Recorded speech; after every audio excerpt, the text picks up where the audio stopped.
Good morning. Good morning. How the devil are you doing this fine day? Hope you're all fit and well. It's bloody horrible out there, isn't it?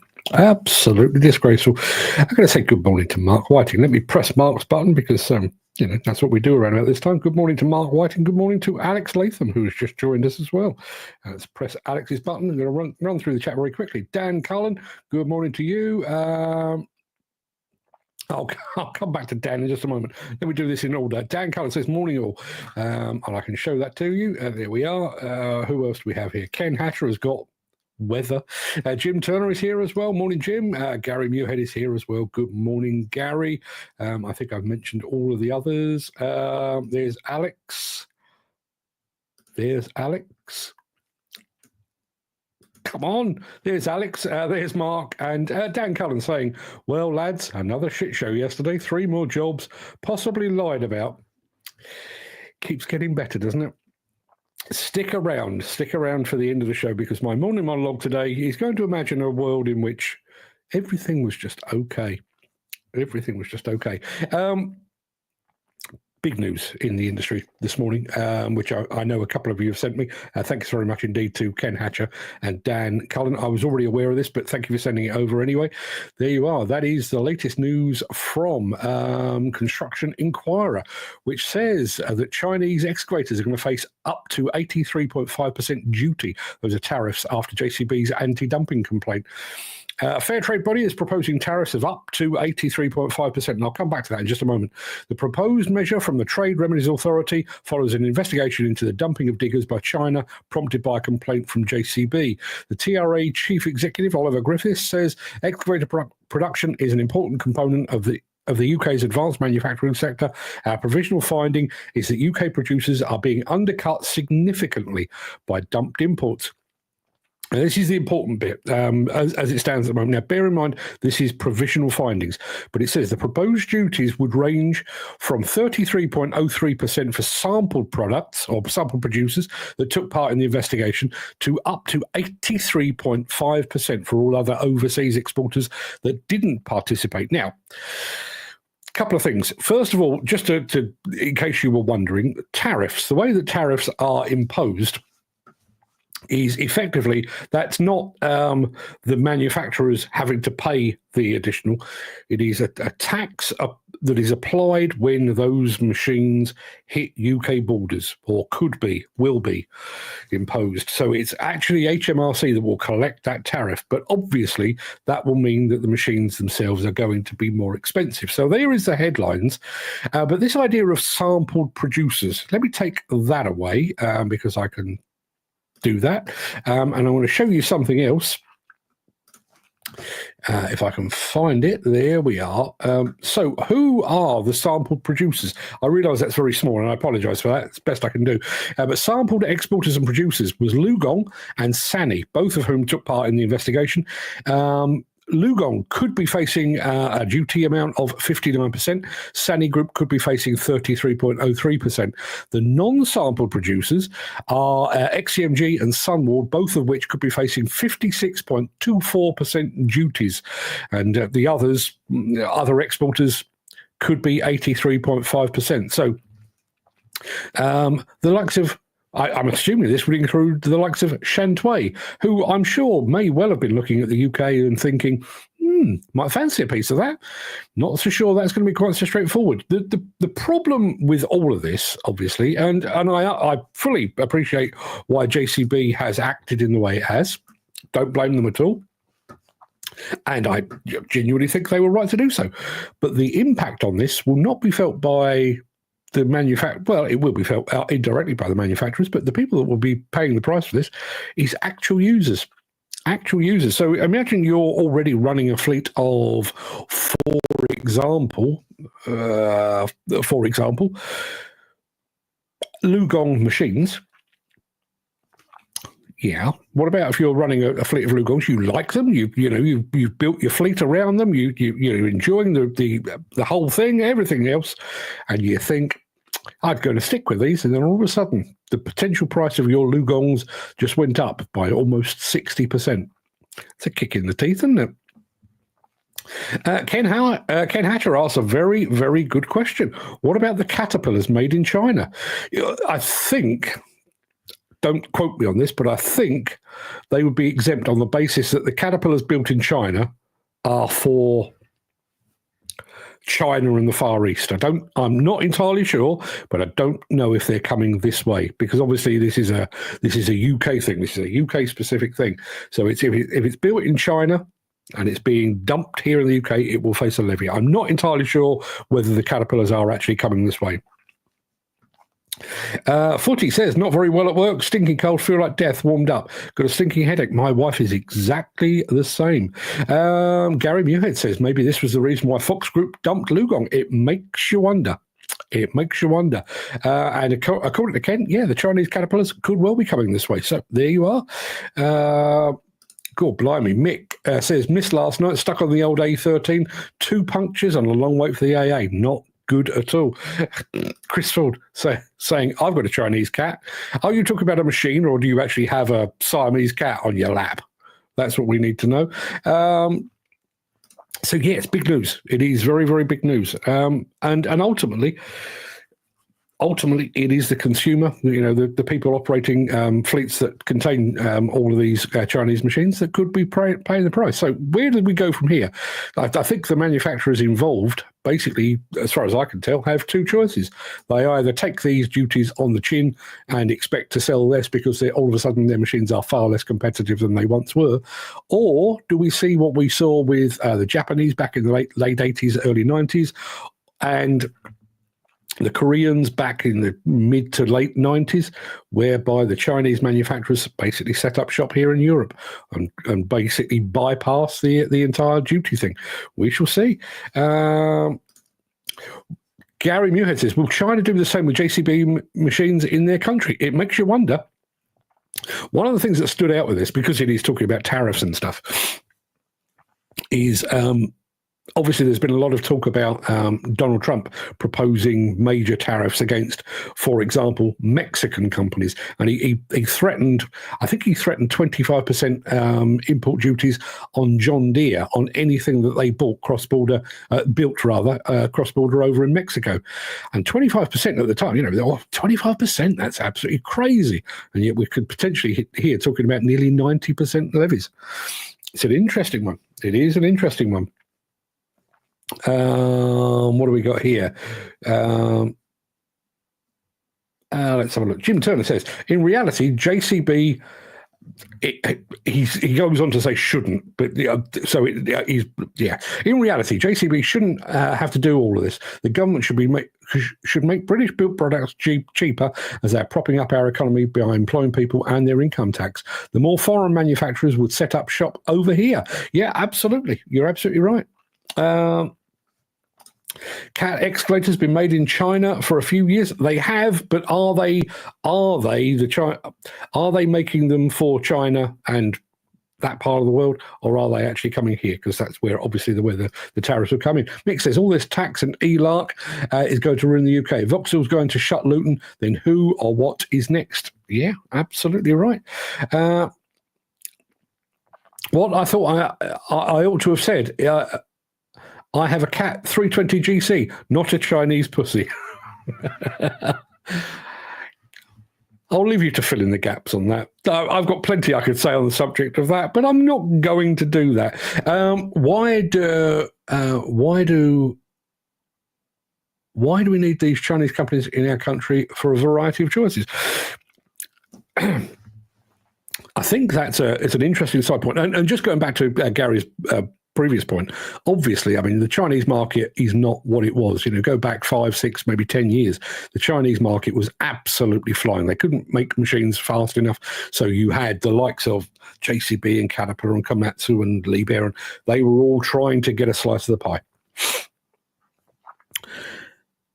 I don't think there's so much of that now. So in answer to Gary's previous question, if we're imposing here in the UK, and it was JCB that brought the complaint, if we're imposing 89% tariffs against the Chinese, I guess the Chinese could quite easily impose exactly the same or even more tariffs on UK-built products. Does that help anyone at all? No, I don't believe it really does. But Gary's point there about the variety of choice. The one thing about having a low-cost producer or multiple low-cost producers in the market is that it requires others to keep their prices under control.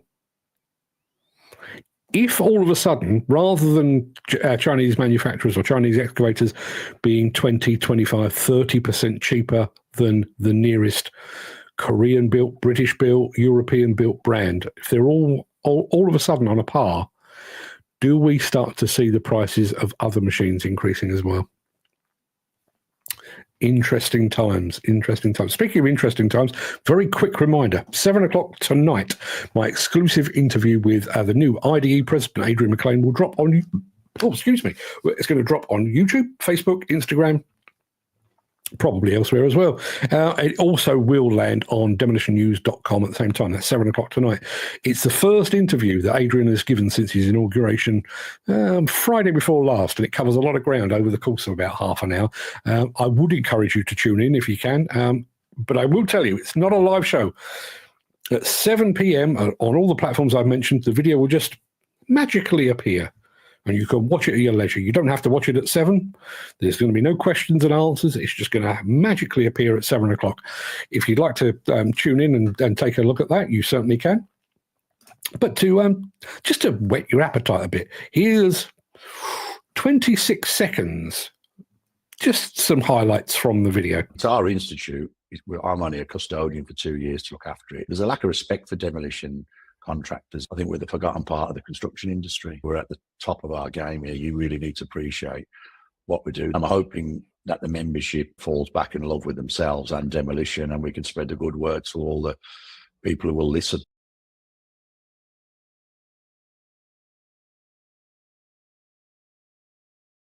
Yeah, that's Adrian McLean.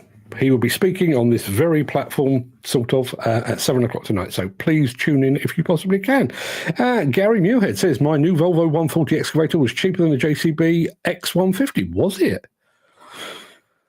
That makes very little sense. I always, listen, I'm a JCB fan. I could prove it to you. I am surrounded by JCB type stuff.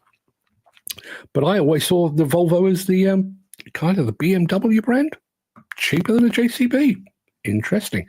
But I do wonder what the impact is going to be. Obviously, the immediate impact is going to be on Chinese manufacturers and the customers of those Chinese manufacturers.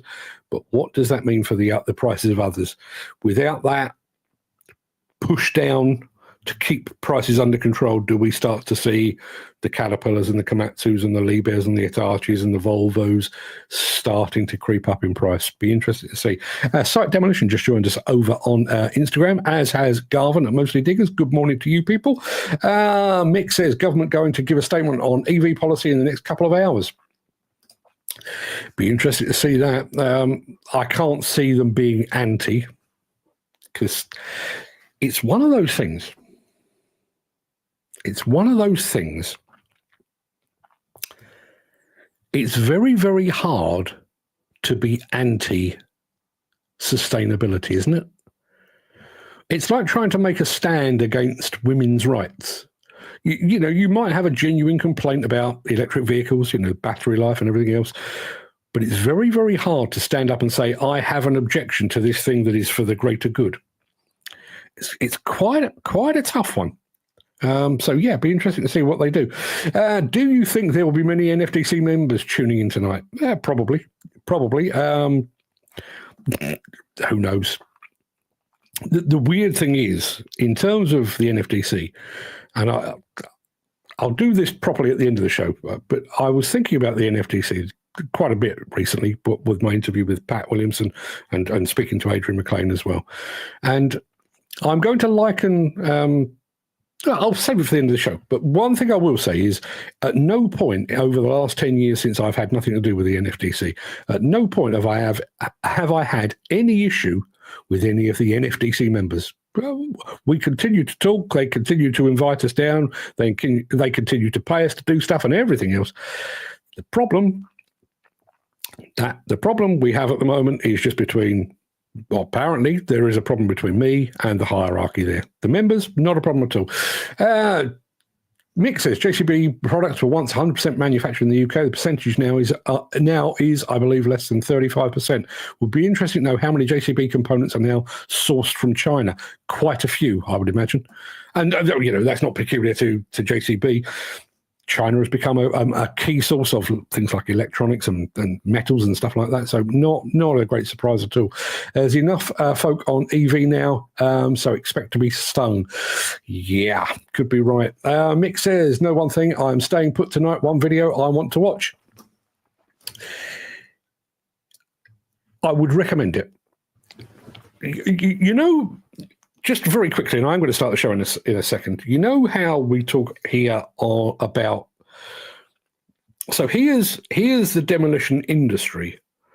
And in the past, the demolition trade bodies, the IDE and the NFDC and the EDA and the NDA over in the States, that was the two of them. And I find that increasingly, they've done that. What happens within the trade associations bears very little resemblance to what happens in the industry, and what happens in the industry has very little impact on what happens in the trade associations. Watch tonight, because all of a sudden, the IDE and real demolition people kind of feel like they're one thing again. Give it a watch. Recommend it. Dan says, I think they need to tax these EVs heavily as they're putting pressure on our roads and tax. Again, who pays the price for that? And I can't argue with that. I think you've got a very valid point. And, the damage that causing to the roads, damage that causing to car parks and everything else. I fully appreciate all of that. But who ultimately pays the price for that? It's the consumer. If you are a sustainability net zero fanboy and, maybe your driving habits tie in very, very well with an electric, should you be penalised? Should you be penalised for trying to do right by the world?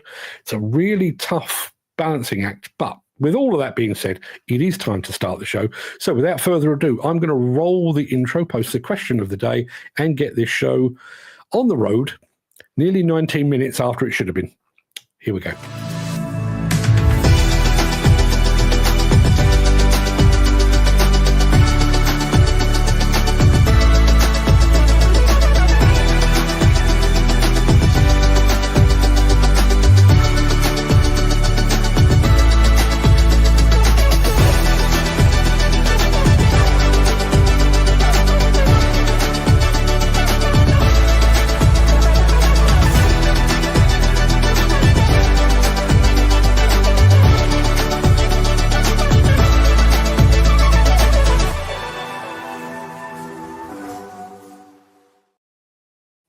I'll come back in just a moment. Dan says this. This is why everyone's buying EV cars, no road tax. It's madness. On the face of it, I see where you... I still believe there is scope. I've yet to see the right product for it. I still think there is scope for what I would describe as a city car. Maybe a little 1 or 2 seater, electric powered, takes up no space, really low cost, low environmental impact, purely for example, in and around London, where space is limited, parking is limited, and all that kind of thing. And if we could take people out of their big 4x4 Chelsea tractors and put them in something like that, and the price that we pay for that is no road tax, happy days. Happy days. If that improves the traffic flow, if that improves the environmental standing of my nation's capital, and the price we pay for that is no road tax on those tiny, tiny cars, yeah, not a problem with that. It's when it's applied more widely. I totally agree with you. Dan, Gary says, we've just picked up a massive contract to build a new battery bank storage building. This seems to be the way we're going to supply all the demand for power for all these EVs. See, there's the other point. You can object to battery cars and battery equipment. You can object to the people that are selling them. You can object to the people that are using them. You can object to all of the environmental impacts that they might have, discarded batteries and the damage that we're doing to obtain lithium and stuff like that. I fully appreciate that. There's a guy who is earning a living because the industry needs a battery bank storage building. So Gary Muirhead, somewhat indirectly, is benefiting from the EV revolution. And you take EVs away, that job doesn't happen. Now, I'm not saying, I'm pretty sure that a man of Gary Muirhead's caliber would walk into another job elsewhere, but you take that job away and there's a job, and I don't know how many people would be on a job like that, 100, 200, who the hell knows? You have to look at the whole picture, is what I'm saying. Anyway, enough of all that, because it is now 22 minutes and I still haven't started. So it is Wednesday, the 27th of November. Welcome to the Breakfast Show. I am your host, Mark Anthony, the Walrus of Demolition. And in today's show, there is a lot crammed into this new crammer. It's a crammer, but I just like the way I play on words. Wall Demolition scrums down for some rugby-themed demolition. Caterpillar takes a holistic approach to site services, and Econ goes all in on Komatsu equipment. Plus. In my morning monologue today, I will be pondering the power of what if. What if? And imagining a demolition and construction industry that is just better. Before we get to all of that, there is the small matter of today's Mystery Machine, which will be back with you in just a moment after this.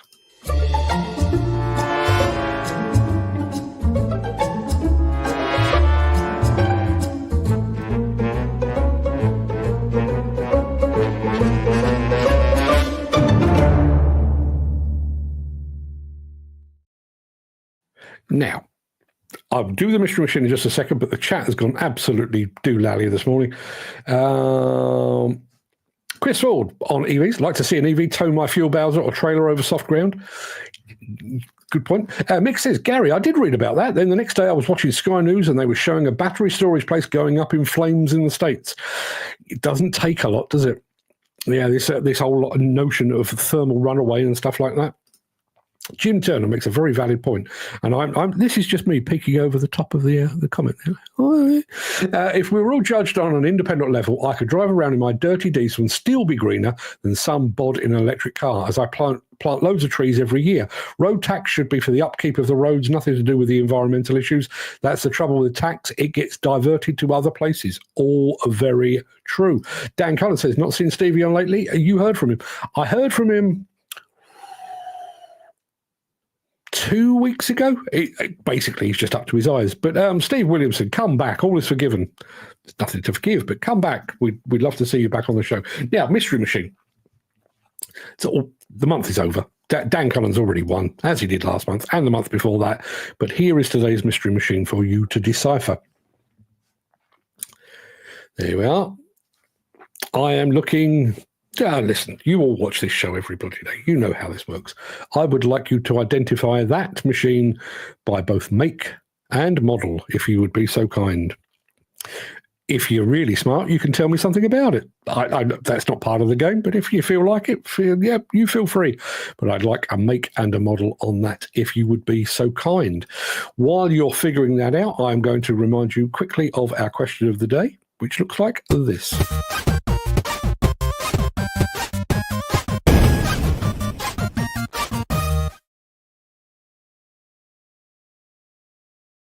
Yeah, our question of the day today is quite simply, what was the best or most memorable Christmas gift you received as a child?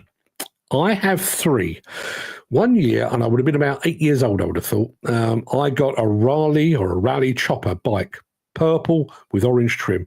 Absolutely loved that bike and rode it for years. I got a skateboard, red deck, white wheels. That was pretty smart. I got that when skateboarding was at its height. But the one I remember the most, and probably the most fondly, was a pair of all white football boots.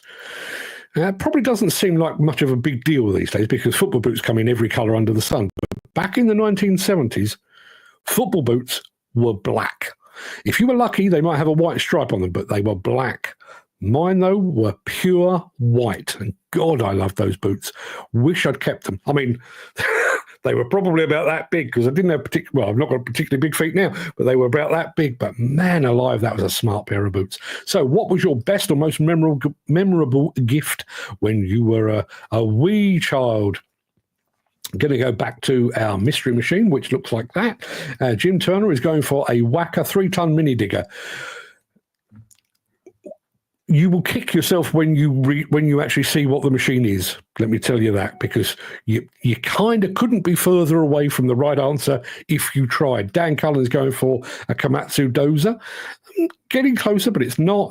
Gary Muirhead going for a Komatsu 150 ES-6. It's none of those things. Chris Ford says Mystery Machine, Cat D6XE. If that's correct, I'll die until Christmas. Chris, I can't believe you've done it. You've got the right. No, you haven't really. Dan Cullen says, question of the day, a wheelbarrow I got from my great-grandma and still have it. A Christmas present of a wheelbarrow. That's one of my kids, my eldest son, Ollie. When one year he would have been about 3, and you need to see me full screen for this. I'll come back to the mystery machine in just a second. You know when you're playing like I Spy with your kids or with younger children. And you can tell, they look around the room and you see them focus on, I don't know, a lampshade or something like that. I Spy My Little Eye, something beginning with L. So my son my son Ollie was about 3 years old, give or take. And we said to him, what would you like for Christmas? If you could have one thing, what would you like? And he sat there and he went, I'd like a window.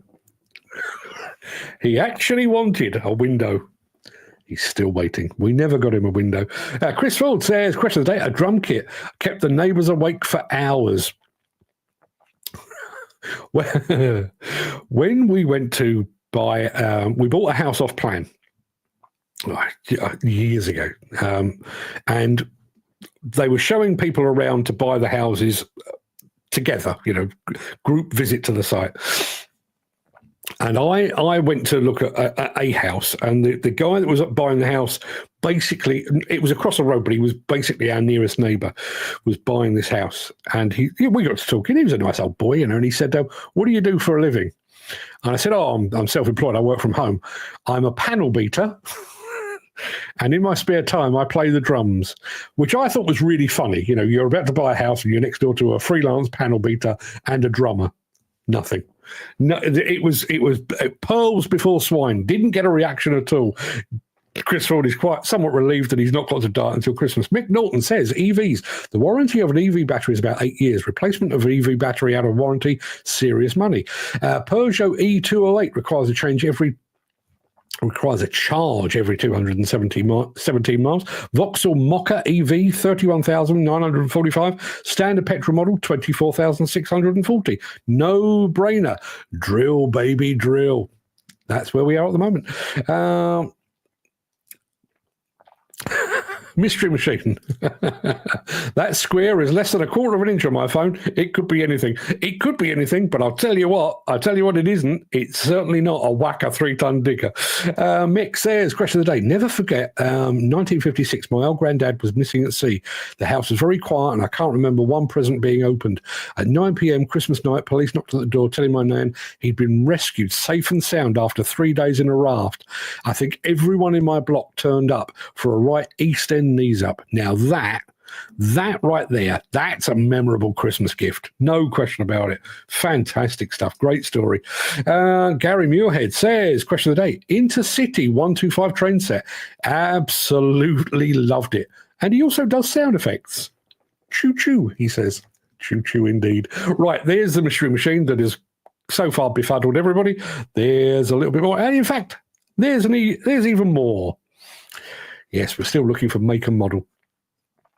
Keep the guesses coming in. Dan Cullen says, going back to the question of the day, I was always an outdoors kid, always getting dirty and get into it. Yeah. Mick Norton says, question of the day, hand-me-down Claude Butler racing bike from my big brother in 1956. 1956 was a big year for Christmas, wasn't it? Big year for Christmas.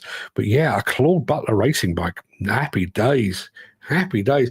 I remember one year I asked my parents, I think the bike was called a Pacer, a racing bike called a Pacer. It was like electric blue, the cow horn handlebar, dropped handlebars, whatever it was, 10 gears and all that kind of thing. They got it. I hated it, and I continued to ride my rally chopper. And then to make matters even worse, I nicked bits off of that brand spanking new bike, built my own bike from bits that I collected at a scrapyard. So yeah, the battery crack is just a way of turning us all into regular consumers. Big businesses can't prosper from people that buy second-hand cars. It's a fair point. It is a fair point. Gary Muirhead is sticking with all things Komatsu, and he is right to do so on our Mystery Machine. He reckons a PW118 MR-11. Completely the wrong model, completely the wrong type of machine, but he's got the right manufacturer. He really has. Now, I'll leave you trying to... Oh, hang on a minute. What just came in? Oh, okay. It's all over and done with. There you are. It's all over and done with. It is a Komatsu HM400. It is. Dan Cullen, you're right again. Now, let me throw it up on the... Get this over and done with very quickly. There you are. It is an ADT. Told you, Jim. 3-ton whacker digger. Good Lord. Having said that, I would imagine the person that designed it wouldn't have been able to tell from that original photograph. So, yes, congratulations, Dan. Utterly meaningless, but I will give you your 3 points because, that's the way we do things around here. I seem to write your initials an awful lot these days. May have to come up with a new game that you're bad at. We shall see. But listen, you are now owed 2 monthly prizes. We'll get you sorted out in the very near future. Proper show. Oh, blimey. Jim Turner says, I wasn't far off. About as far off as you could possibly be. In fact, Dan's talk about his wheelbarrow was probably closer than your guess, but there you are. Right, Kramer compact wheel loaders. I used to work with Kramer back in the day. So yes, they've got a new wheel loader out. I'd like you to decide, do you think this is hot or not? I know which way I'm going, but it's over to you.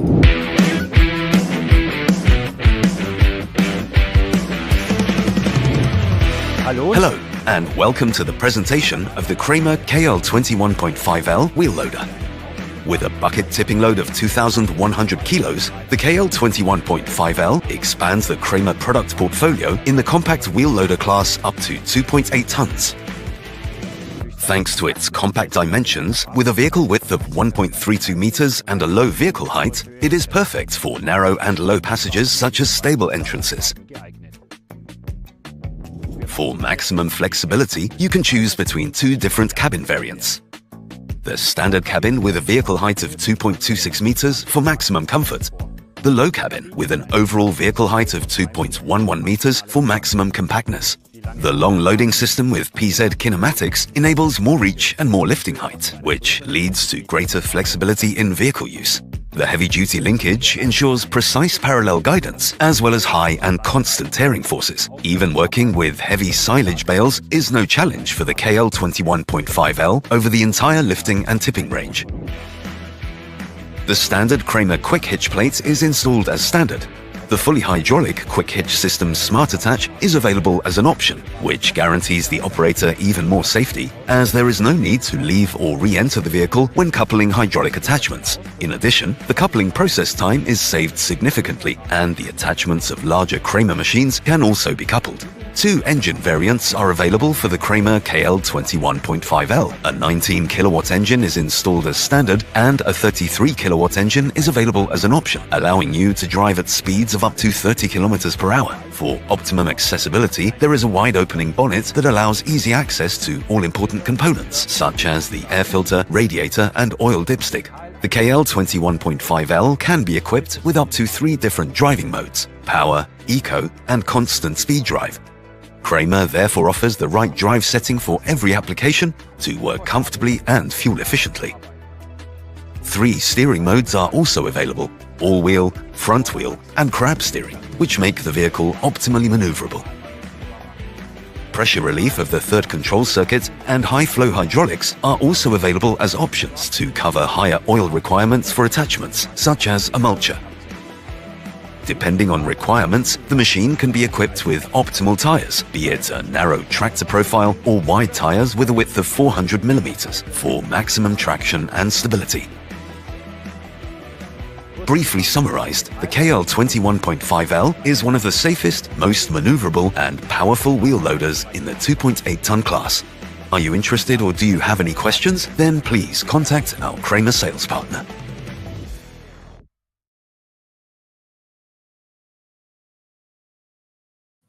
Back to the mystery machine. Gary Muir says, bloody Dan, why don't you just send Dan the prize at the start of the month? Lol. Well done, mate. Yeah, well done indeed. And I may just as well, just put a standing order. Send a gift. First day of the month, send a new gift to Dan Cullen because he gets it every single time. He actually says those are a fantastic looking piece of kit. Yeah, I did do the PR for Kramer for a little while, or predominantly one of their UK dealers, Baco Plant, over in... where were they? Ripley, I'm in Surrey, but they were in Ripley. Yeah. And that fella looks just like my cousin at a glance. Spooky. Is your cousin German by any chance, Jim? In which case, that may well have been him. And there's Dan saying, thanks, Gary. Lol. Yeah. So, Dan, I owe you two gifts. One of them is already sat here on the floor waiting for us to meet up and chew the fat. I'll find something else. I've got something in mind, so I'll hook you up with that as well. So, yes, get back to the show. I can tell you in advance, just very, very quickly, that our last film of the day is about 6 minutes long. I would urge you to try and stay around, though, because I'm really quite proud of our morning monologue today. Which I'll be bringing you in the not-too-distant future. I'll be back after this. If you are enjoying this episode, please consider supporting the show. You can leave us a tip at buymeacoffee.com/demolition news.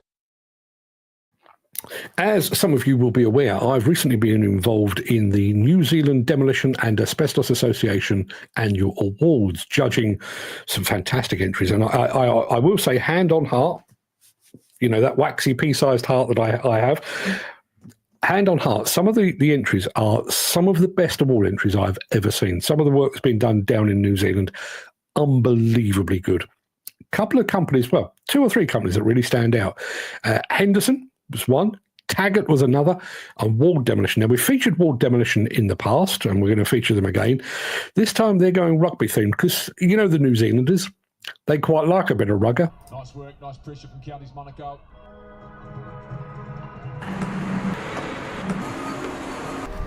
Hi, I'm Dalton from Ward Demolition. We're down here at the Eden Park West stand. This is the final stand that we haven't demolished, so it's a very proud moment for our company.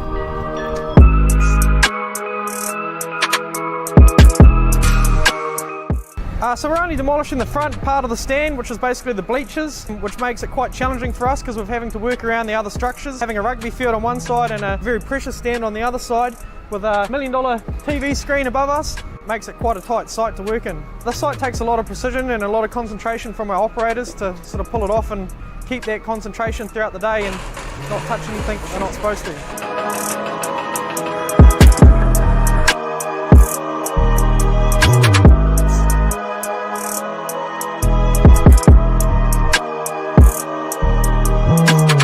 Back in 2008, we demolished the south stand, which is the one over behind me here. We did it in 6 weeks, which was a record-breaking time. We delivered this project with a 90% recycle rate, which back in 2008 was well ahead of its time.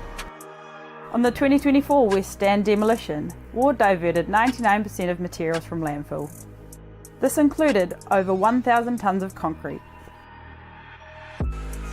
A lot more goes into these projects that you don't see. Thank you to our entire team for all your hard work. Subscribe to our YouTube for more of these videos.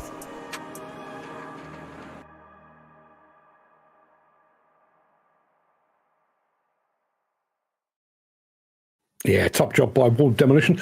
Rugby, a game played by men with odd-shaped balls, as they say. What do we got? Mick Norton, going back to Kramer. Back in the day, I worked with a Kramer product with East Yorkshire local authorities. Bloody good bit of kit. Local authorities, when I was, we were particularly promoting the 312L and the 312SL Kramer product back in the day. Very, very popular with local authorities back when they had what were they called? DLOs, direct labour organisations, or whatever it was. Jim Turner, apparently his cousin isn't from Germany, he's from Kirkby, and he's a cat fitter, not a kramer. Probably not your cousin then in that case. We'll be back in just a moment with, what have we got?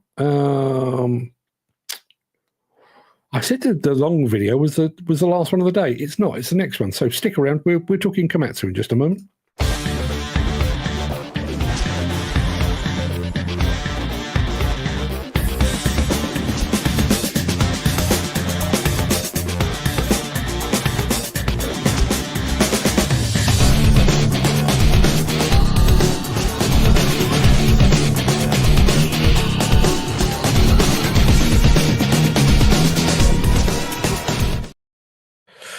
Right, Komatsu, Econ, Demolition.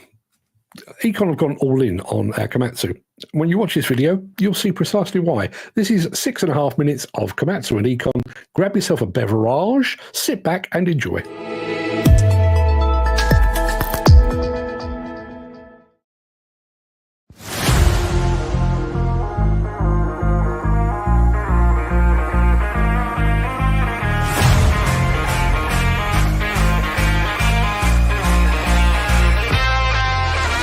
My name's Liam from Econ Group. I'm head of operations for the business. The site that we're working on today is part of a massive redevelopment scheme in North London. Hi, I'm Jamie from Econ Group. I'm a contracts manager for the Demolition division here. My day-to-day role at Econ Group is looking after contracts like this one behind me. We're currently demolishing 16 houses along with 3 masonette blocks at 3 stories high, crushing the material to be reused on site. My name's Ross Evans. I'm a site manager for Econ Group.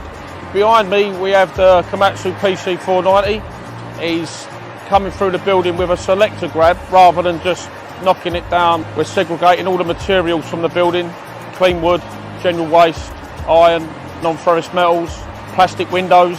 They're all going to separate recycling waste. My name's Joe McKinley, machine driver at Econ. Currently I'm on the munching pile, so basically I just pulverise the concrete to get the iron out, and then we can recycle both.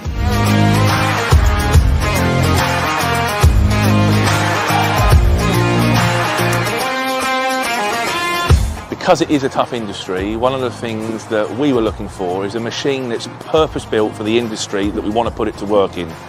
Komatsu is one of the only manufacturers out there built in the UK that they come straight off of that production line if you order it in demolition spec with all the bells and whistles. Demolition spec is the front cage, top cage, bulletproof screen in the front, the side rails, the ram guards and the thicker belly plates. Doing my research, there are a number of competitors in our sector that are still continuing to run Komatsu -7s, -8s, and that shows that they are able to stand the test of time. We currently typically look to run a machine between 5 to 6 years and then look to replace, and that way we get the best value out of the product. And of course, more importantly, at the back end, when you look to sell the product, you get a brilliant residual value. We started our journey with Marubeni Komatsu in 2020, and we purchased a single PC210-11. And then when we came to look at continuing to grow and renew the fleet in 2024, there was really only one front runner that stood out for us, and that was Komatsu. Okay, so I'm Doug Arnold. I'm the area sales manager for Marubeni Komatsu. I look after London and the South East. I've been working quite closely with the team at Econ Group to get the specification right on a package of machines, which they took around about 12 months ago. They moved on from there into the early part of this year and increased that with some more machines. Very exacting standards when it comes to both quality and specification of machines. We looked at the PC170, which is a very unique machine in the UK market and is fantastic and very adaptable for all sorts of situations that we as a business face. We purchased an additional PC210, PC290, PC360, and just last month we took delivery of the largest machine in the fleet, which is the PC490, and all of those machines have been absolutely flawless. The service, support and backup from Marubeni has been exceptional. Regular phone calls, fast responses.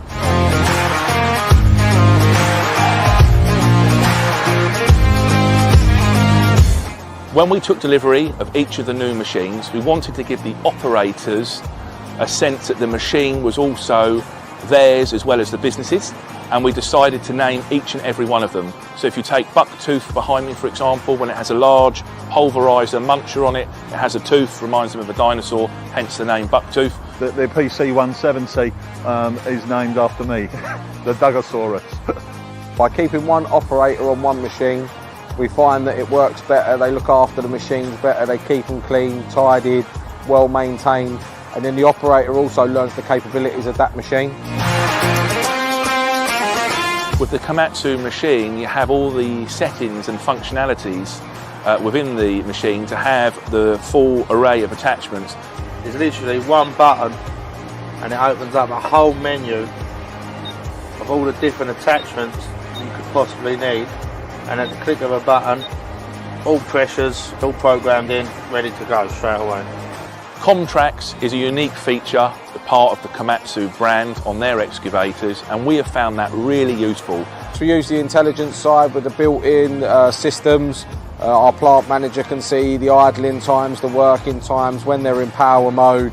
Not only out on site when we can educate the operators so they can learn from excess idling, operating in the wrong mode, all bringing efficiencies to fuel and helping our carbon footprint, but also at tendering stage, how fantastic it is to go in front of a client, to give that data over in a presentation helps us win and secure more work for the future, and more work for the future means more continued investment in a great product. I believe that the Komatsu in the UK, with Marubeni supporting us and being behind us, has a combination of both. Fantastic product, brilliant customer service, bringing together a winning combination, and that's why we continue to invest in Komatsu.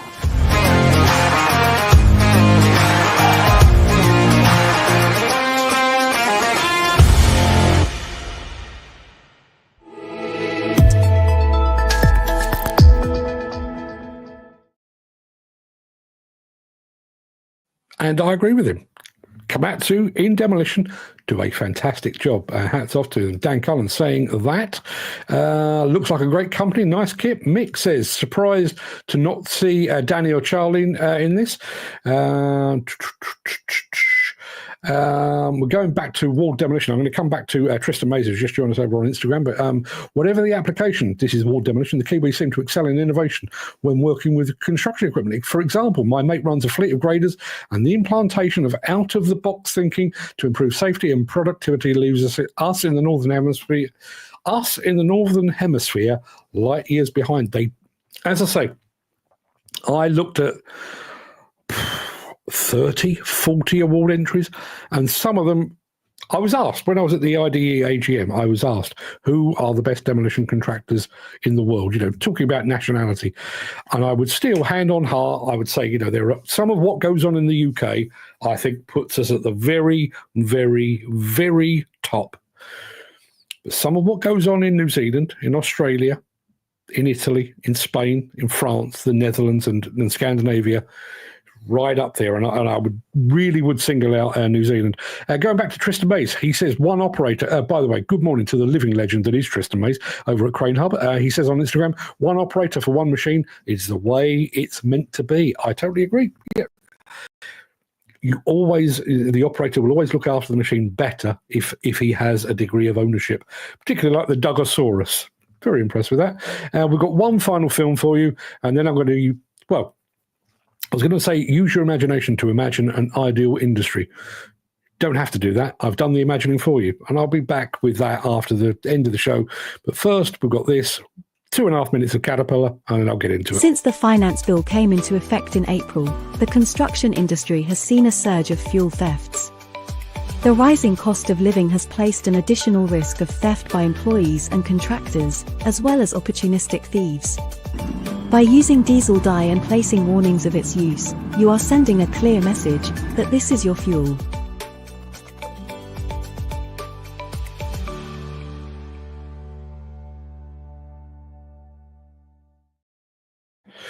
I'm going to put a call out to Marubeni Komatsu very, very quickly. Marubeni Komatsu, please pay attention, because Chris Ford says, not seen a Komatsu rep for 20 years, although I've bought machines off Komatsu.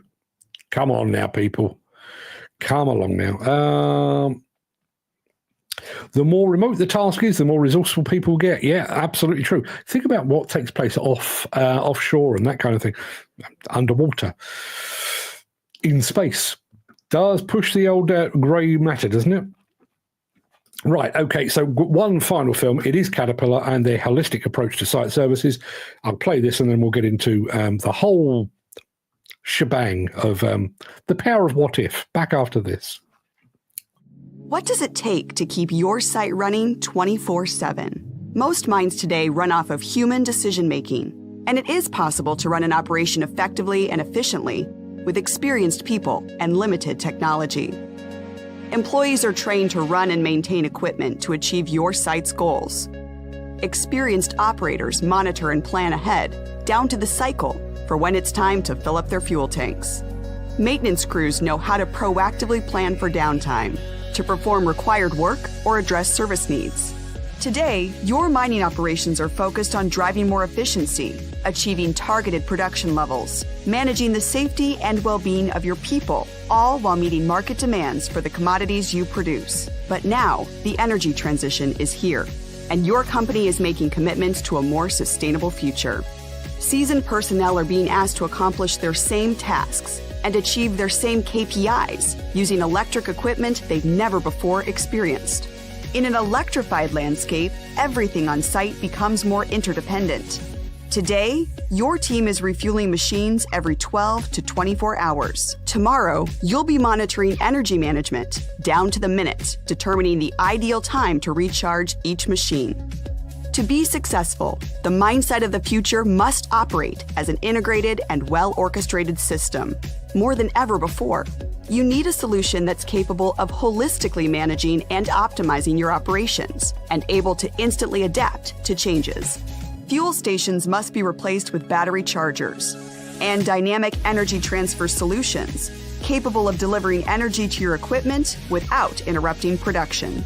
From using energy to travel to the truck's assigned load zone, navigating through the mine, and charging your machines as they travel uphill, watching the battery drain and refill in real time, dumping a load, and then making a stop at a stationary charger for a quick charge versus sitting in a queue at the shovel.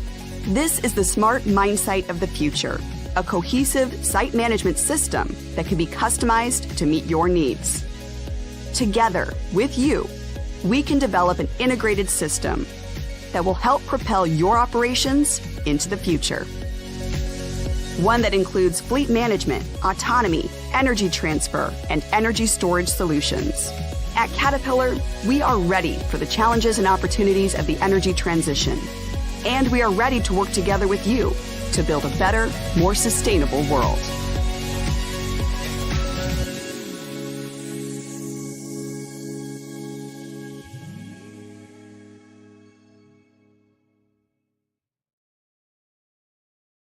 Perfectly timed video, given all the talk about EVs at the beginning of the show. So there you are, CAT's holistic approach to site services. Obviously, that was related to mines. Is that the shape of construction sites to come? That pretty much wraps up the main part of this morning's show. And I apologise the fact that we're going 55 minutes and I still haven't got to the morning monologue, but lots to talk about. I'm going to roll the outro in just a second before leaping gazelle-like into that morning monologue. If you can't stick around for that, then do please stay safe. Look after yourself, your family, your friends and your colleagues. Hope to see you again very soon. Don't forget the interview with Adrian McLean, new president of the IDE. Drops at 7 o'clock tonight on a platform near you. But if you do have the time and the inclination, I shall return forthwith, immediately after this.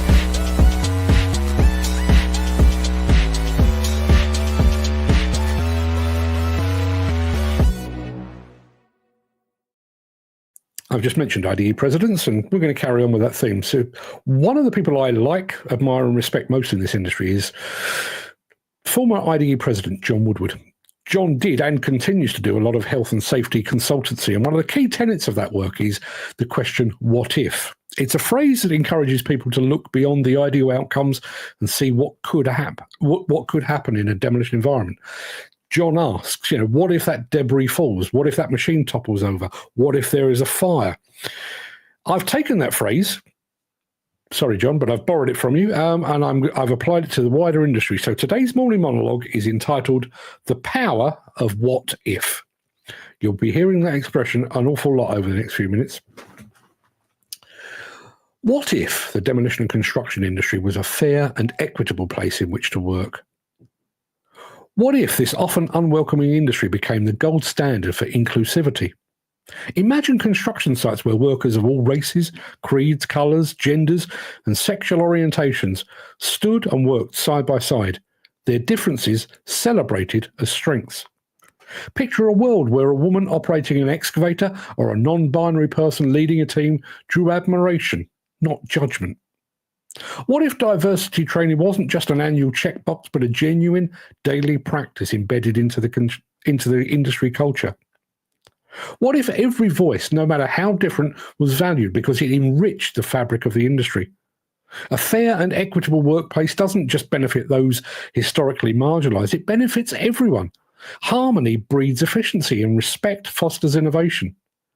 So what if we stopped seeing fairness as some lofty goal and started treating it as a baseline standard? What if the demolition and construction industry was transparent and honest about its failings and its shortcomings? What if we had the courage to admit when things go wrong? What if we shed the cloak of secrecy surrounding accidents and near misses, replacing it with a commitment to learn and improve? Picture a foreman standing before their team, not to spin the narrative, but to say, here's what went wrong, and here's how we'll make it right. What if we understood that honesty breeds trust, and trust builds stronger teams? Transparency would mean open conversations about safety, about budgets, about environmental impacts. It would mean admitting when deadlines are unrealistic or when resources are stretched too thin. What if construction companies became examples of integrity, inspiring other industries to follow suit? After all, doesn't the strongest foundation start with truth? What if workers were treated with respect? What if their fears and concerns weren't just dismissed as grumbling, but heeded as valuable insights? Imagine a site where every worker felt safe to speak up without fear of retaliation. What if suggestions weren't just dropped in a suggestion box, only to collect dust, but they were actively analysed and implemented when appropriate? Workers are the eyes and ears of every project. They see risks before they materialise, inefficiencies others might miss, and opportunities for improvement that plans overlook. What if we saw workers not as cogs in the machine, but as the machine itself, vital, indispensable, and worth listening to? Respect isn't just about better morale. It's about building an industry that thrives on collaboration and shared experience and expertise. What if project schedules were changed to suit the workers? What if arbitrary deadlines set by clients were no longer the ultimate priority? Imagine an industry where schedules were flexible, not rigid, designed to fit the realities of construction work rather than the whims of investors. What if projects accounted for weather delays, material shortages, and most importantly, the well-being of workers? What if we treated workers' time as sacred, understanding that their hours on site mean hours away from their families, their hobbies, and their rest? A client might be pleased by a job completed early, but how much more pleased could they be with a job done safely, with precision and care? What if meeting a deadline never came at the cost of someone's health or sanity? Time, after all, is something we can bend without breaking people. What if we created a work culture where the physical and mental well-being of workers was no longer a concern? What if care came first, before crises forced us into action? Imagine an industry where every worker had access to regular physical checkups, on-site physiotherapy, and counselling services tailored to the unique stresses of construction work. What if burnout wasn't a badge of honour, but a warning sign that sparked immediate support? In an industry notorious for its long hours and physical demands, what if we made well-being as essential as hard hats and steel-toed boots? Workers who feel valued and cared for are not just healthier, they're more engaged, more productive, and more likely to stay.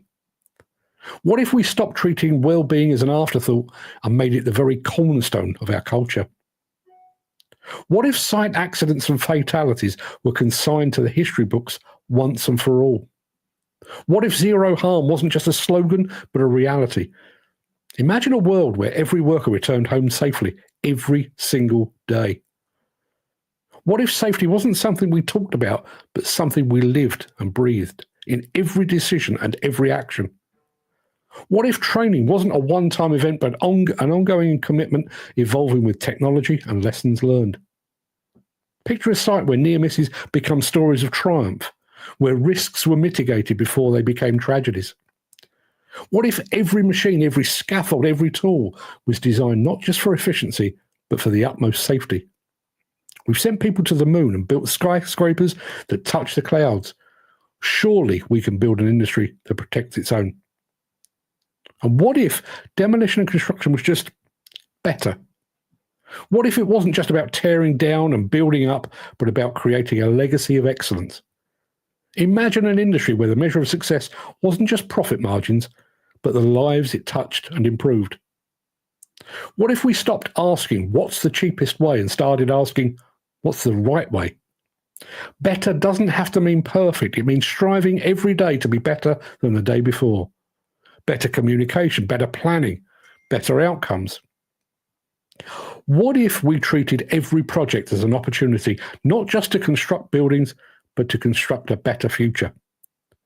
The industry has the power to shape skylines, but what if it also shaped minds, communities, and lives for the better?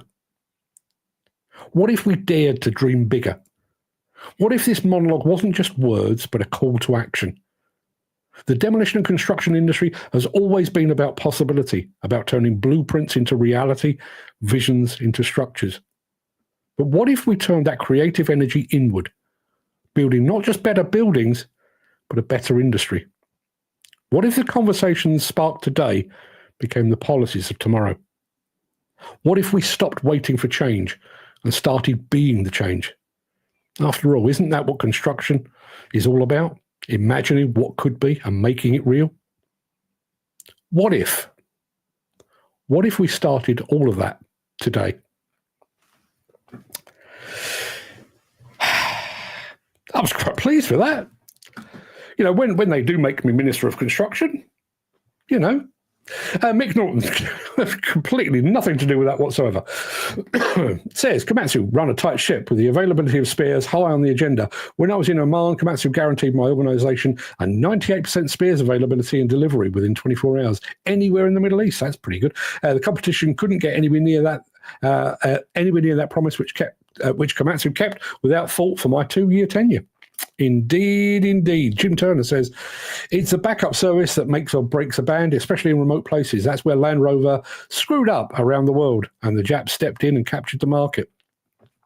You look at the rise and rise of Toyota in places like the Outback in Australia, which used to be pure Land Rover territory and is now Toyota. Dan Cullen says, it's a pity the industry has gone to shit. It's all about how quick they can make money. Yeah, and I mean, I realise what I've just said is a bunch of words. I realise I don't operate in the real construction world. I sit on the edge and I throw stones. But what if somebody just took a big step back and went, we could do this better? And I know we were talking about EVs earlier, and I do have my personal beliefs on things like electric machines and stuff like that, which may or may not be practical in the fullness of time. But what if somebody just took a big step back and went, this is how it's been forever. It's about time it changed. I'll come back to the NFDC because I said that I would, but think about the advent of punk music. And I promise I'll try and bring this back around. I'll try and bring this back around to demolition and construction. But music in the mid-70s had got stale. We had Slade and T-Rex and stuff like that, but it had got a bit stale. We had prog rock albums with a single track that lasted for 35 minutes that was just unpleasant to listen to. And the answer to that, the backlash to that, was punk. It was fleeting. It was here and gone in 18 months, but it had an impact. Think back even further than that. When the charts were filled with Frank Sinatra and Perry Como, Elvis Presley came along and turned music on its arse. To my mind, it feels like we are owed that within demolition and construction. We're owed something that makes us all go, well, that's how we used to do it. That's how we need to do it now. I naively thought that Didcot might be that thing. I genuinely predicted that there would be a demolition industry that was pre-Didcot and a radically different demolition industry that was post-Didcot. We're still waiting. We're not yet post-Didcot. Do I actually believe now that there will be a major change? I do not. Going back to, I mentioned the NFDC, or somebody else mentioned the NFDC, and I was going to liken them to the band Queen. Bear with me. There's some thought gone into this. So Queen, in my humble opinion, one of the greatest rock bands of all time, but certainly one of the greatest British rock bands of all time. But obviously, Freddie Mercury sadly passed away. One of the greatest frontmen of all time, if not the greatest frontman of all time. Sorry, Mick Jagger, but he passed away. And at the same time, their bass player, John Deacon, decided, that's it. No Fred means no Queen for me, and I'm off. So Roger Taylor and Brian May, both incredible musicians, carried on. They found session musicians. They got a guy called Adam Lambert to play up front. But is anybody looking at the Queen of today, the band Queen, the Queen of today, and going, yeah, that is every bit as good as the Freddie Mercury, John Deacon four-piece that gave us Bohemian Rhapsody and so on? No. Nobody's suggesting that. And that, I recorded the intro to my interview with Patrick Williamson last night.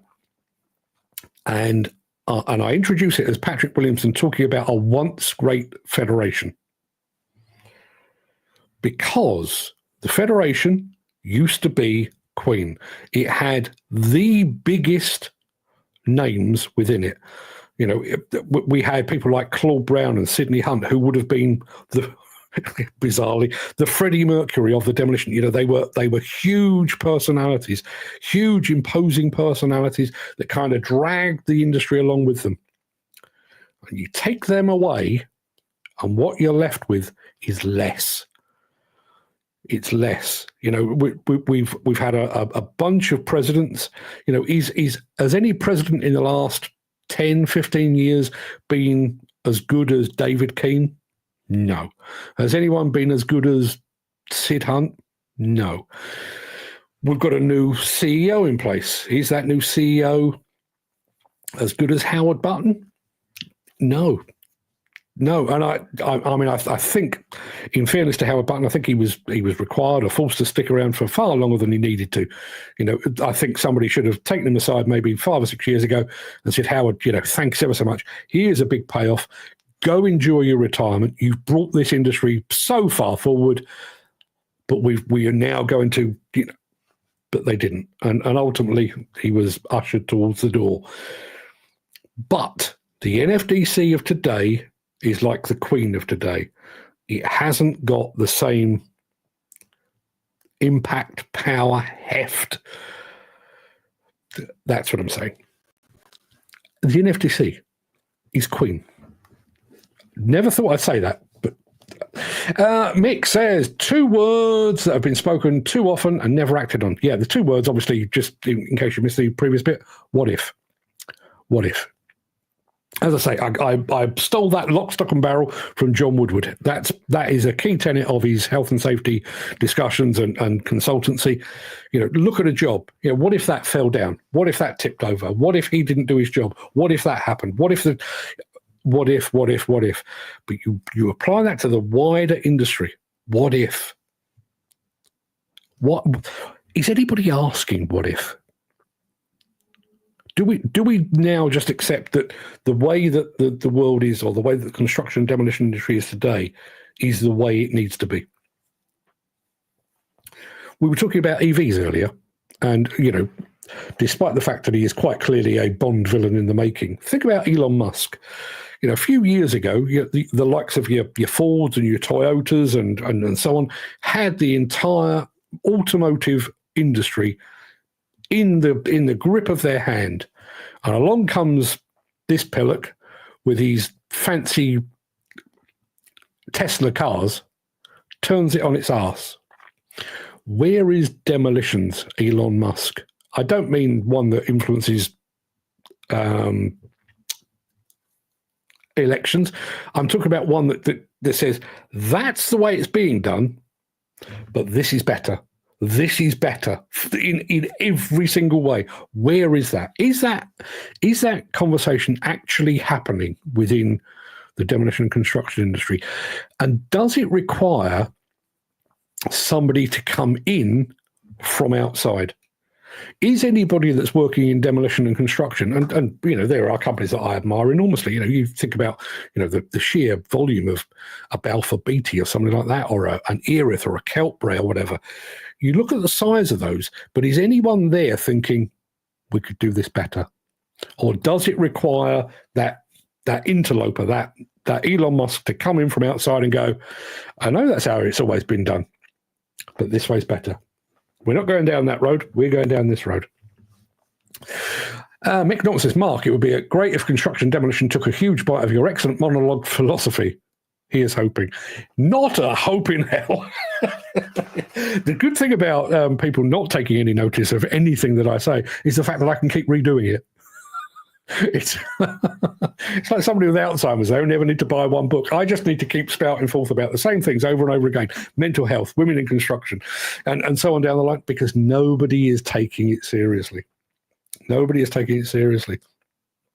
And oddly, I did a thing the other day, maybe Monday this week or Friday of last week, where I was talking about, the honest job ad that I did yesterday, that went down an absolute storm. But there was another one that I did, and I can't even remember what the subject matter was. But I mean, literally, I was getting comments on it around the world. Oh, this is fantastic. Wouldn't that be great? Isn't that awesome? The industry just carries on. Now, you know, despite the fact that some people term me as an influencer, I don't possess that influence. But you would have thought, with all of the super clever people that are working in and around this industry, that by now someone would have come along and gone, it's time. It is punk time. It is Elvis time. It is hip hop time. It is time to do things differently. You know, I could relate it to football. You know, you look at the way that football used to be played, and then along came the Dutch with their total football. You know, Johan Cruyff and all that changed the very way that football was played. You think about maybe a decade ago when Barcelona did what they refer to as tiki-taka football, you know, very, very quick passing, constant possession, everything else. They changed the very nature of an entire sport. And every team from grassroots, you know, a 6-year-old child is now aspiring to be Lionel Messi because of that nature of football. It changed the very nature of football. Where is Demolition's Elon Musk? Where is its Pep Guardiola? Where is its Johan Cruyff?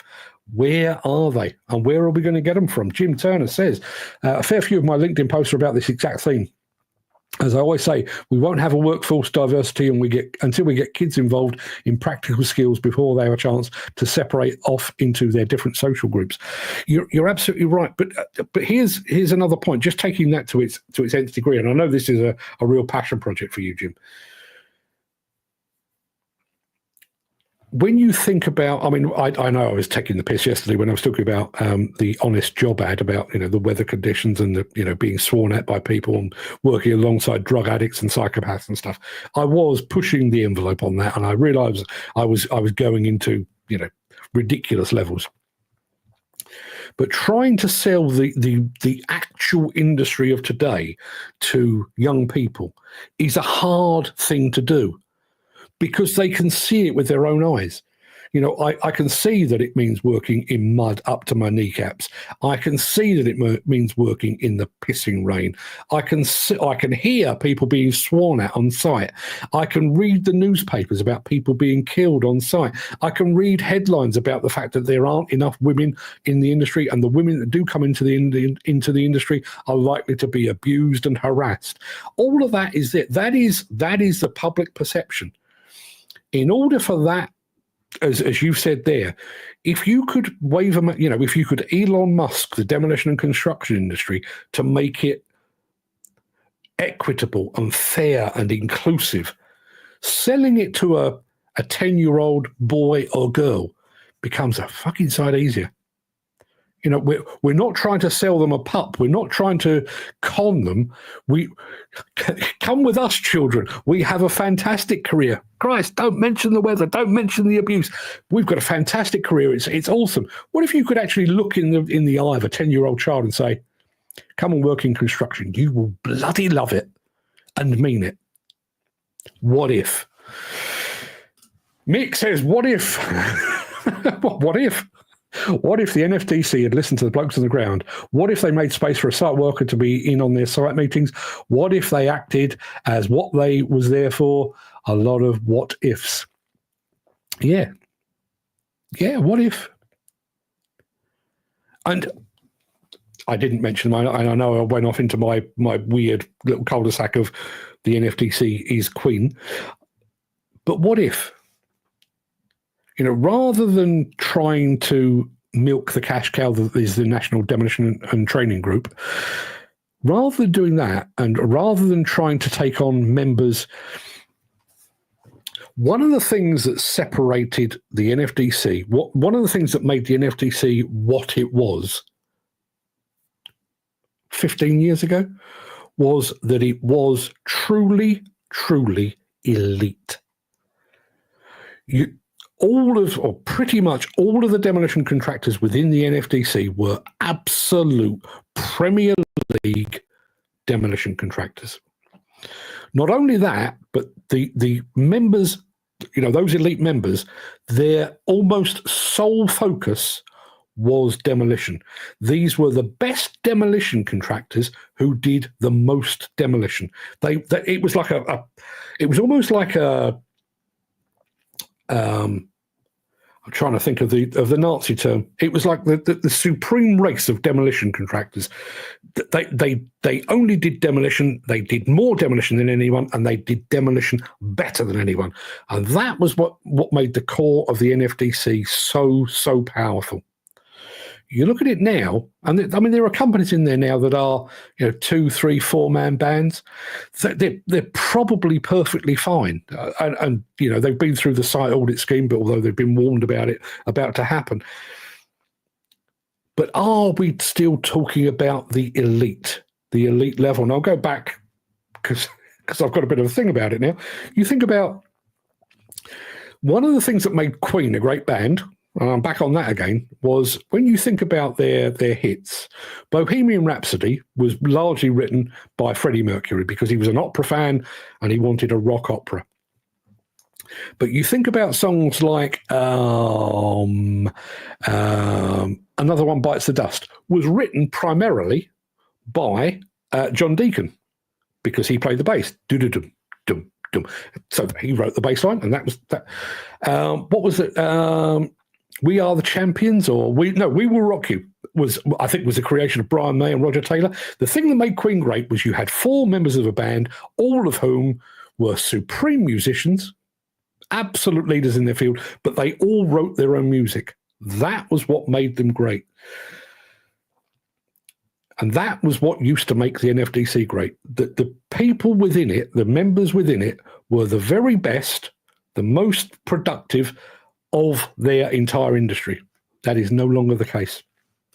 Jim Turner says, we are herd animals. So, well, yes, mostly. Do I like time on my own? Yes, I do. But going back to Jim's point, we are herd animals. So when folks settle into their social group or herd, they then find it hard to go against the trend, to do something different to the rest. And that is stifling diversity. He's right, you know. Mick says, let's face it, John Woodward is a total legend. I should probably just leave that on the screen. because he is. And do you know what's a really, really nice thing? He is an absolute. He's an industry legend. He's been Man of the Year. He's been president of the IDE. Everything else. He's had all the accolades. He's been a judge for years and years on the World Demolition Awards. He's won World Demolition Awards. He's also a mate. He's a mate of mine. Only spoke to him yesterday. That's a pretty cool thing, I think. Mick Norton says, who remembers when Labour's John Prescott told the HSE and the construction industry, either you get your house in order or we, the government of the day, will do it for you. Regardless of your politics, the sector's hierarchy got off their lard asses and made improvements. Yeah. Listen, I realise he will be remembered for the 2JAG thing and punching a constituent and stuff like that. Don't make them like that anymore, do they? They really don't. If you really fancy a good giggle, go and look up on YouTube. There was John Prescott was a guest on Have I Got News for You? And John Prescott and Ian Hislop spent the entire show arguing with each other, but arguing both eloquently and really, really funny. They were... even John Prescott, Ian Hislop would make a sarky comment, and even Prescott could see it was funny. And then he'd go back, and even Ian Hislop saw it was funny. It reminds you of how politics used to be, and it was better. Like Queen, like the NFDC. Jim Turner says, I'm peeking again. You don't need to sell the industry to the kids. It will sell itself to all walks of life. But we have to show the kids that they have practical skills, that they'll enjoy doing and feeling and feel fulfilled in a lifelong and well-paid career. But most kids nowadays will never get a chance to find out because education is run by academic people that only understand academic skills. And that's why they don't push themselves practically, because they don't understand it themselves. Yeah, it's true. It is very true. I wonder what response you would get if you're a 13-year-old boy or girl in high school right now, and you have a careers evening, or you have a sit down with one of your preferred teachers, and they say to you, so Johnny, because all young boys are called Johnny and Jane. Johnny and Jane, you're both 13, your whole life lies ahead of you, and the fun you're going to have. But what is going to be your industry of choice? And both Johnny and Jane say, with great foresight, really fancy a job in demolition. What response is that teacher giving?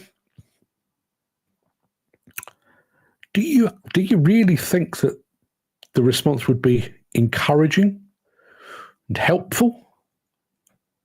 Or do you think, going back to the point that Jim made about being taught by academics, do you think the response would be, yeah, you don't want to do that? What you need to do is go to college, go to university, and get yourself further qualifications, and don't go anywhere near demolition construction because it's horrid. Do you think that's the response? I reckon it might be.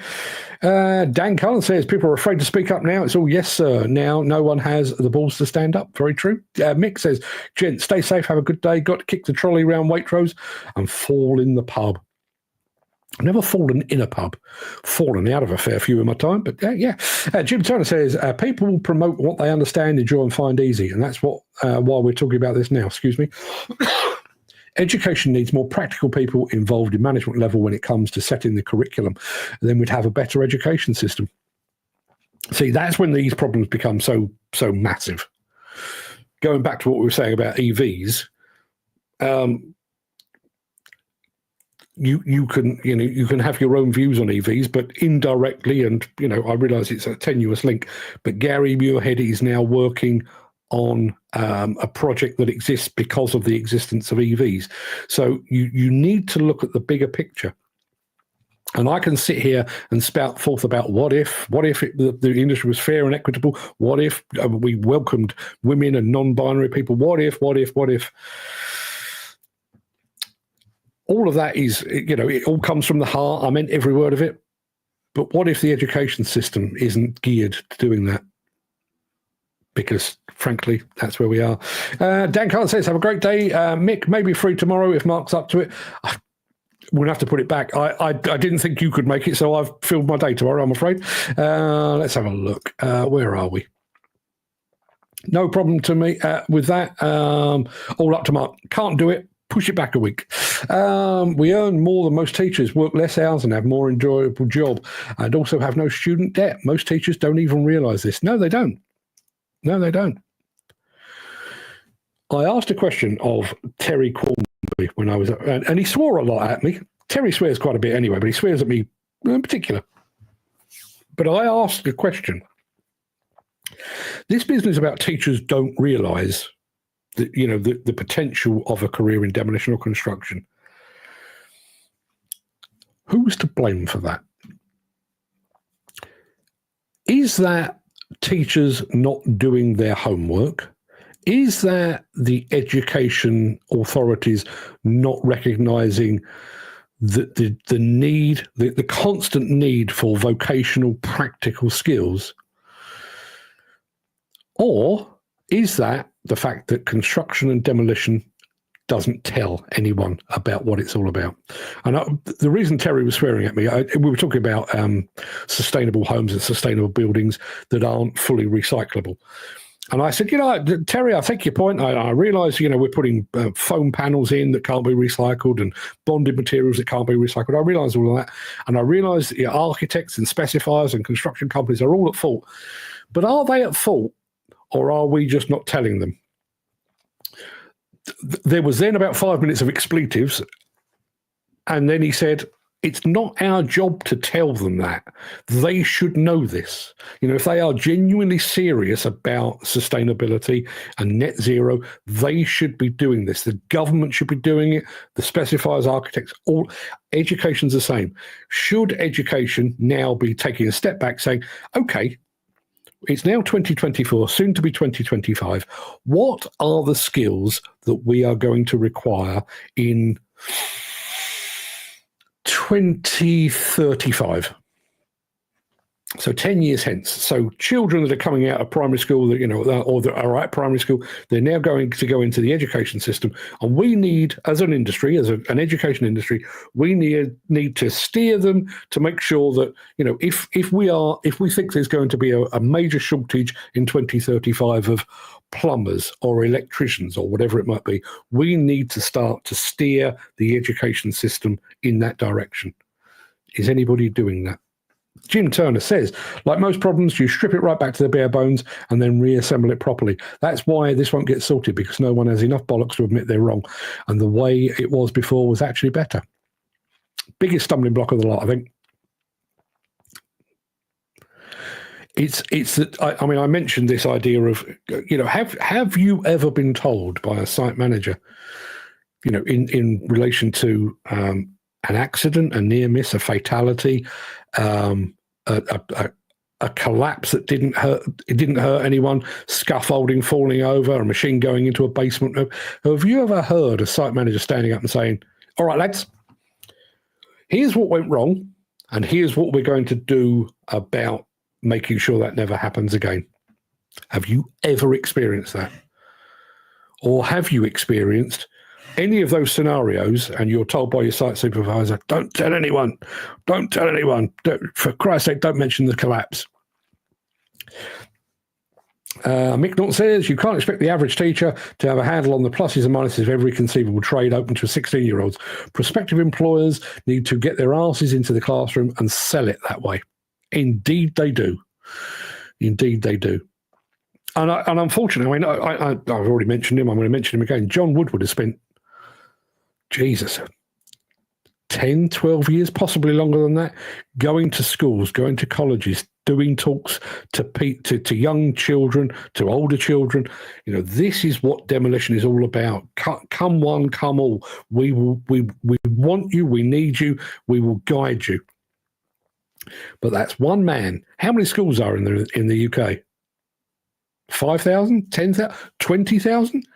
One bloke. How many is he going to see? If John Woodward, trust me, he is very, very passionate, committed and dedicated to this.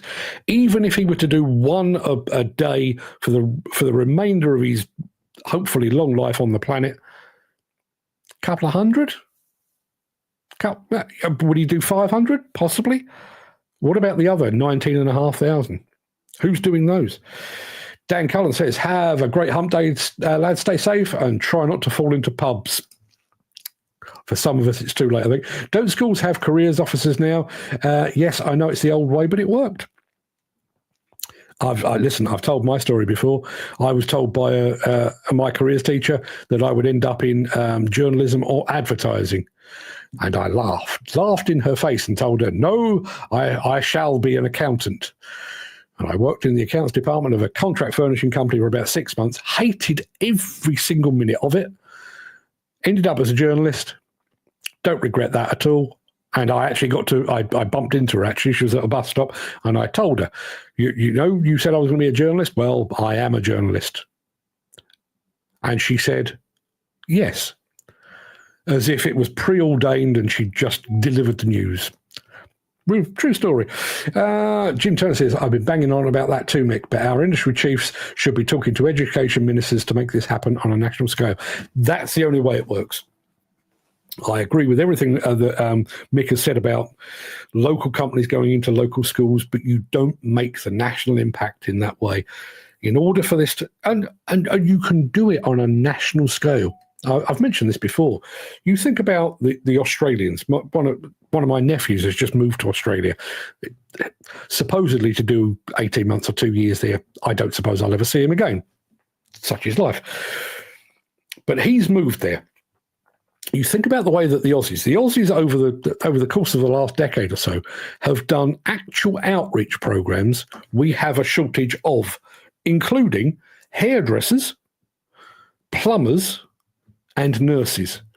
They've as a nation, they've looked at what are we short of, what can we do about it. Now, what they did was actually import. They reached out to the UK, for example, and said, send us your plumbers. But going back to the point, we've done an awful lot about EVs today. We already know that EVs are coming. Like it or not, they are coming. Depending on what happens in government today, they might be coming even sooner. So you think about the wider implications of that. We've already seen it from Gary Muirhead's point of view, but you think about the wider implications of that. We're going to need the infrastructure to allow those EVs to be charged. Think the same about hydrogen at the same time while you're doing it, but we're going to need charging points. We're going to need maintenance of those charging points and so on down the line. So there's going to be this entire ecosystem. It's coming. It's definitely coming. There is no avoiding it. Is anybody going into schools now and saying, in 10 years' time, we are going to need a shit ton of electricians, battery technicians, charging point maintenance crews? Is anybody doing that? Is anybody doing that for hydrogen? Chris Ford says, going back to when God was a boy, a few weeks ago, when asked about careers, if you didn't want or wasn't interested in engineering or public service, you were treated with disdain. Derby had some great engineering companies in RR, British Rail, Fletcher and Stewart, International Combustion. They really didn't have a clue what to do with you. Yeah, it's gone full circle, isn't it? I think now if you say, I'd like to be an engineer, it's, do you not want to be a YouTuber or a TikToker? Was going to have a bunch of school kids come onto site, but after seeing the amount of health and safety that was involved and the arguments in setting the visit up, we gave up the idea. Yeah, how many of those have failed as well? And there are companies out there. The one that springs immediately to mind is SafeDem up in Scotland. They actually have somebody dedicated to community outreach. So when they're taking down a tower block or whatever it might be, they will have somebody going door to door. Here's a newsletter. We're knocking down that building over there. That's what we're going to do. These are going to be the noisy parts of the day. This is when we're going to close a road. But also going to the local schools and saying, you see that? What's going on up the road? Are you interested? Here's a book. Here's a pamphlet. Here's some photographs. Here's a presentation. Speak to the teacher, come on down, have a look around. We'll stop the works for half an hour while you're here, put hard hats and high vis on you all, and we'll show you what it's all about. That's how you inspire. What if this show had been running for an hour and 35 minutes and I was really, really desperate for breakfast? Well, you don't have to wonder about that because that is exactly where we are. Enough, people. Go and have your days. Would you enjoy yourselves? Look after yourselves. Mick, give my regards to the pub. Kind of forgotten what one of those looks like, to be perfectly honest with you, but it smells fantastic. I'll be back tomorrow for more of the same. I don't know what we're going to be talking about, but it's never stopped me before. Till then, everybody, have a fantastic day. Really appreciate all your input. The recap will be up in an hour and a half or thereabouts. So, as Mick has just said, right, I'm off ski. Have a good one, gents. What Mick said. I'm off ski too. See you tomorrow.